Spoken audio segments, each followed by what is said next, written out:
Hello friends, हमारे YouTube channel study and motivation में आप सबका स्वागत है। यह जो पत्र है 4 अगस्त 2023 को राज्य शिक्षा केंद्र मध्य प्रदेश भोपाल द्वारा जारी किया गया है।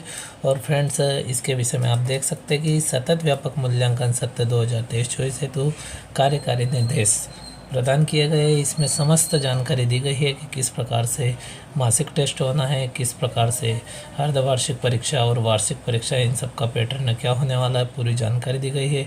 डियर फ्रेंड्स, इससे संबंधित वीडियो पूरा डिटेल के साथ में हमारे YouTube channel study and motivation में अपलोड है। तो डियर फ्रेंड्स, आप हमारे चैनल को तुरंत सब्सक्राइब करें और वीडियो को देखें। हम इस वीडियो में केवल मासिक मूल्यांकन संबंधित जानकारी पर बात करने वाले हैं कि किस प्रकार से आप मासिक मूल्यांकन के लिए प्रश्न पत्र तैयार कर सकते हैं। तो फ्रेंड्स, आप देख सकते हैं इसमें दिया है मासिक मूल्यांकन कक्षा शिक्षण के दौरान सतत व्यापक मूल्यांकन संबंधित परिशिष्ट क्रमांक 1 पर संलग्न है। जो पिछले वीडियो में हमने बताया था कि परिशिष्ट क्रमांक 1 पर हम बात करने वाले हैं। तो फ्रेंड्स, परिशिष्ट क्रमांक 1 का पूरा डिटेल हम देखने वाले हैं। विभिन्न उपकरणों का उपयोग करते हुए मासिक मूल्यांकन निम्नानुसार किया जाएगा। तो किस प्रकार से किया जाना और कौन कौन सी कक्षाओं में मासिक मूल्यांकन होता है, तो आप देख सकते हैं कि कक्षा 4 से 8 तक कक्षावार सभी विषयों में मासिक मूल्यांकन निर्धारित प्रक्रिया अनुसार माह के अंतिम सप्ताह में साला स्तर पर किया जाएगा।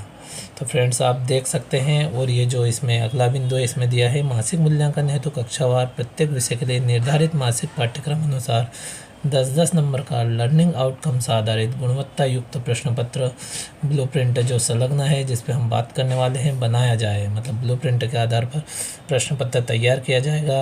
उस पर पूरी डिटेल बात करने वाले हैं। और मूल्यांकन में मौखिक प्रश्नों को भी शामिल किया जाएगा, यानी किस प्रकार से और कितने अंक के मौखिक होना है। और फ्रेंड्स, किस माह में होना है, तो ये भी आप देख लें और नोट कर लें कि जो वर्तमान अकादमिक सत्र जो चल रहा है उसमें मासिक मूल्यांकन अगस्त, सितंबर, दिसंबर व जनवरी में किया जाएगा। यानी इस प्रकार से आप देख सकते हो। और मूल्यांकन संबंधित नीचे दिया गया है कि मूल्यांकन किस प्रकार से करना है।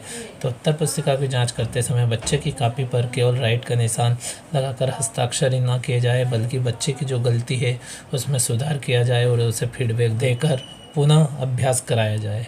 तो फ्रेंड्स, अब हम बात कर रहे हैं कि किस प्रकार से हमको ब्लूप्रिंट के आधार पर जो प्रश्न पत्र है, टेस्ट का जो पेपर है, वो किस प्रकार से तैयार करना है मासिक टेस्ट के लिए।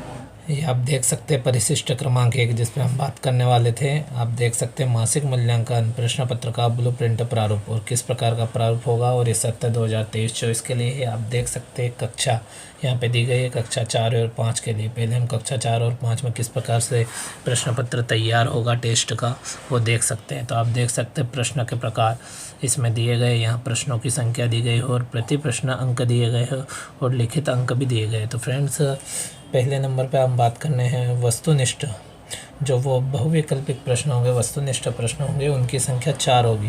यानी 4 प्रश्न होंगे जो वस्तुनिष्ठ होंगे और प्रत्येक प्रश्न आधे अंक का होगा। इस प्रकार से लिखित अंक 4 हो जाएंगे। और दूसरे नंबर पे वस्तुनिष्ठ प्रश्न रिक्त स्थान, यानी जो रिक्त स्थान दिया जाएगा उसमें भी लास्ट में पीछे वस्तुनिष्ठ दिए जाएंगे ताकि बच्चा रिक्त स्थान का चयन कर सके। और प्रश्नों की संख्या इसमें 3 होगी, यानी रिक्त स्थान संबंधित 3 प्रश्न होंगे और ये भी प्रत्येक प्रश्न आधे अंक का होगा। इस प्रकार से इसके 1.5 अंक हो जाएंगे। और अति लघु उत्तरीय जो प्रश्न है वह 2 होंगे और प्रत्येक प्रश्न 1 अंक का होगा। इस प्रकार से इसका टोटल 2 अंक हो जाएगा। अब देखें तो लघु उत्तरीय है, जो लघु उत्तरीय होगा वो केवल एक ही प्रश्न होगा और वो रहेगा 1.5 अंक का। आप देख सकते हैं इस प्रकार से एक प्रश्न है तो इसका 1.5 ही अंक पूर्णांक होगा। और इस प्रकार से इन चारों को हम कैलकुलेट करेंगे तो आप देख सकते हैं कि 2, 1.5, 3.5 और 3.5 नीचे के, इस प्रकार से इसका टोटल 7 अंक होगा। यानी जो लिखित प्रश्न पत्र कक्षा 4 और 5 के लिए तैयार होगा मासिक मूल्यांकन के लिए, वो 7 अंक का होगा। और मौखिक अंक आप देख सकते हैं 3 लिखे हुए। इस प्रकार से दोनों का आप टोटल करेंगे तो आपको पूर्णांक 10 प्राप्त हो जाएगा। इस प्रकार से हमको 7 नंबर का लिखित एवं 3 अंक का मौखिक मासिक मूल्यांकन हेतु प्रश्न पत्र तैयार करना है। फ्रेंड्स, अब हम बात कर लेते हैं कक्षा 6, 7 एवं 8 में मासिक मूल्यांकन किस प्रकार से होगा। तो फ्रेंड्स, आप देख सकते हैं उसी प्रारूप का ये शेष भाग है। जिसमें स्पष्ट रूप से कक्षा लिखी हुई है कि 6, 7 वो 8। इसमें भी आप देखेंगे तो पहले नंबर पे जो दिया गया है वस्तुनिष्ठ प्रश्न होंगे और वस्तुनिष्ठ प्रश्नों की संख्या 2 होगी। ये पहले नंबर पे प्रश्न संख्या है और यहाँ पे जो अंक है वो आधा होगा, यानी एक प्रश्न का आधा तो 2 प्रश्न का 1 नंबर। इस प्रकार से जो वस्तुनिष्ठ प्रश्न 2 होंगे और उसका पूर्णांक 1 अंक हो जाएगा। वस्तुनिष्ठ रिक्त स्थान होंगे, यानी रिक्त स्थान में भी विकल्प दिए जाएंगे ताकि बच्चा उसमें से चुन ले, इसलिए वो वस्तुनिष्ठ दिया गया है। तो रिक्त स्थान के लिए भी 2 प्रश्न होंगे और आधा अंक का 1 प्रश्न होगा। इस प्रकार से इसका टोटल 1 अंक हो जाएगा। अति लघु उत्तरीय प्रश्न 2 होंगे और 1 अंक का 1 प्रश्न होगा। इस प्रकार से इसका पूर्णांक 2 अंक हो जाएगा। और लघु उत्तरीय प्रश्न की हम बात करें तो आप देख सकते हैं ये भी 2 प्रश्न होंगे और 1 लघु उत्तरीय प्रश्न 1.5 अंक का होगा। इस प्रकार से 2 प्रश्नों के 3 अंक हो गए। और लास्ट में दीर्घ उत्तरीय भी दिया गया है। 4 और 5 में दीर्घ उत्तरीय प्रश्न नहीं दिया गया फ्रेंड्स। 6, 7, 8 में दीर्घ उत्तरीय प्रश्न दिया गया है और दीर्घ उत्तरीय प्रश्न केवल 1 है और 2 अंक का होगा। इस प्रकार से 2 अंक इसके, इनका हम टोटल करेंगे तो फ्रेंड्स आप देख सकते हैं 2, 2, 4, 4, 3, 7, 7 और 2, 9। इस प्रकार से इनका जो टोटल होगा लिखित का जो टोटल होगा वो 9 अंक होगा और 1 अंक मौखिक के लिए दिया गया है।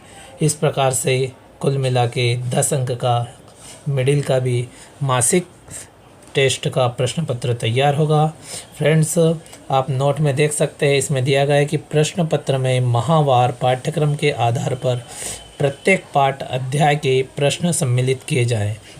यानी जो माहवार पाठ्यक्रम के आधार पर जो प्रत्येक पाठ और अध्याय के जो प्रश्न है वो सम्मिलित होना चाहिए, उसी स्तर से तैयार हो, जिसमें प्रश्न के प्रकार वस्तुनिष्ठ, अति लघु उत्तरीय, लघु उत्तरीय एवं दीर्घ उत्तरीय हो सकते हैं, जो कि डिटेल ब्लूप्रिंट में ऊपर दिया गया है जिस पे हमने बात की। नंबर 2, प्रश्न बनाते समय लर्निंग आउटकम्स को भी आधार बनाया जाए। जो लर्निंग आउटकम्स है उसको आधार बना करके मासिक परीक्षा के लिए प्रश्न पत्र तैयार किया जाए और किन किन माहों में एग्ज़ाम होना है इसका पूरा डिटेल आप जान ही चुके हैं फ्रेंड्स। इसी प्रकार के नोटिफिकेशन को प्राप्त करने के लिए आप हमारे YouTube channel study and motivation को तुरंत सब्सक्राइब करें एवं जानकारी दोस्तों के साथ शेयर करें। Thank you friends.